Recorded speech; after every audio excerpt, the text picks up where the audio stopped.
Hello everybody, it's good to be with you once again, whether you're sharing in this service at home or in church.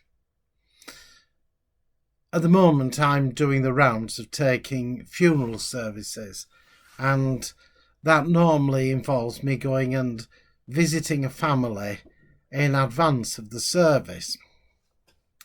And there are increasing occasions these days when I will sit with a family and they will say, "We found a poem. Do you mind if we read it during the service?" And I would never ever say no. In the same way that I would never ever say no if they asked me if they could sing Granny's favourite hymn.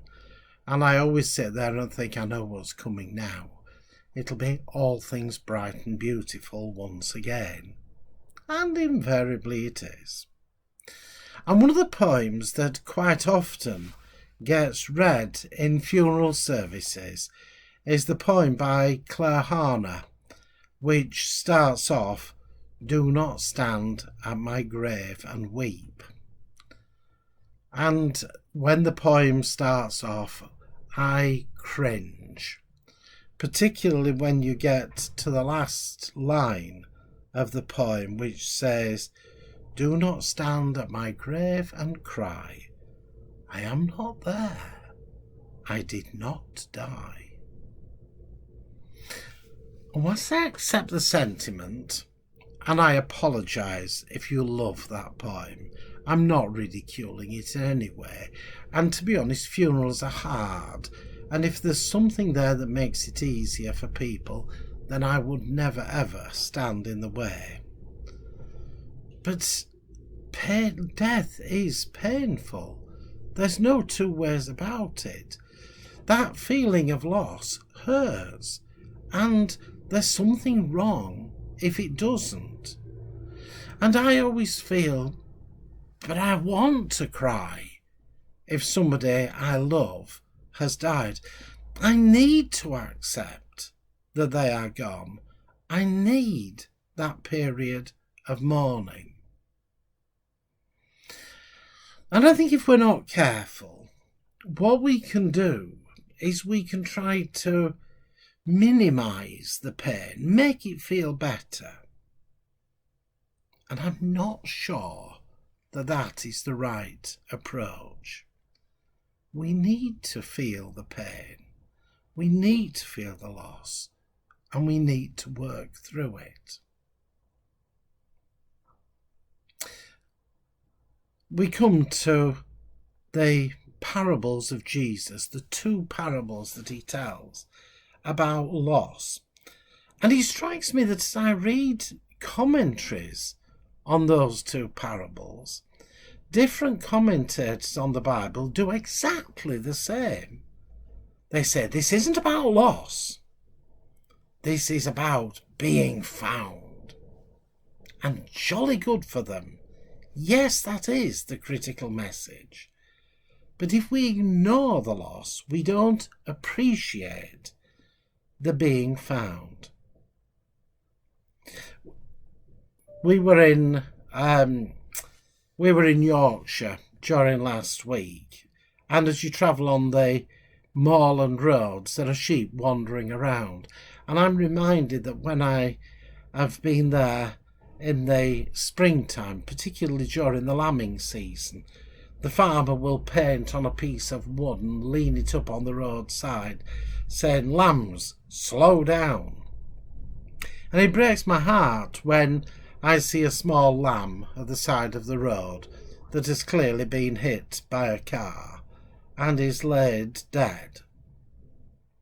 It's just an animal, you might say.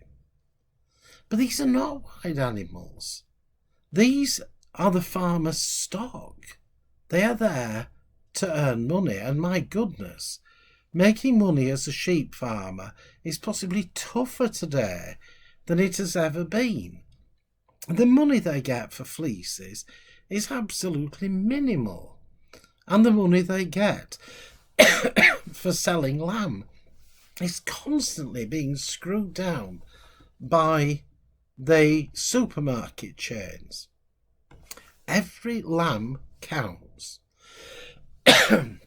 For the shepherd in the story that Jesus tells, the shepherd would have been in charge of those sheep, and he would be expected to look after 100 sheep.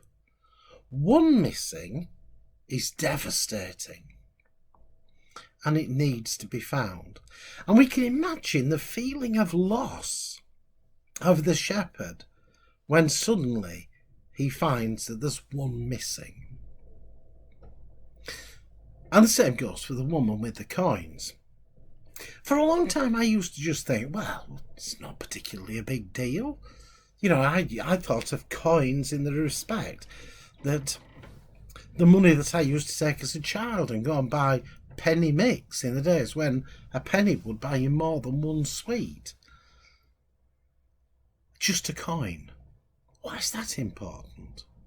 But you see, the thing is, to young Jewish women, it was the custom to wear 10 silver coins, either as a necklace or as a headdress, and they would have 10 silver coins.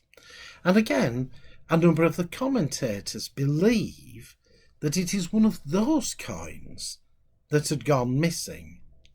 And that was important. It mattered, and it would have hurt greatly as she found that it was missing. So you see, it pulls the story in a different context. It doesn't just show the joy of finding. It needs to show the pain and the suffering of losing. I have a book on my bookshelf, Gone But Not Forgotten, they call it. It's entitled. And it was written in the 1990s, and it is about the hemorrhaging attendance at church, how the numbers of people attending church, those who were members of churches, the pastoral role, had been reducing year on year on year on year on year. And the book was examining why that was the case and trying to see how the situation could be remedied. The book now is 23 years old, and I look at it and I think, well, if they'd have known then what we know now. But the church has experienced loss over many generations, and we feel that pain. I sit with churches regularly who are anxious because we can't do things because we haven't got the bodies. The pain of loss. But the story is not just about loss. Jesus is telling it because the Pharisees have been criticizing him for mixing with the wrong kind of people. And he tells the story to show the delight of God when one person who is lost has been found again.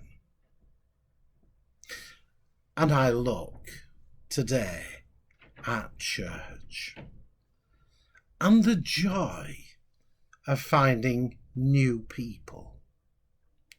Not always the people that we would want. Not always the people who like to come into church and sing good old Wesley hymns, who like to hear a half-an-hour sermon, biblically based, with loads of facts, deep theology.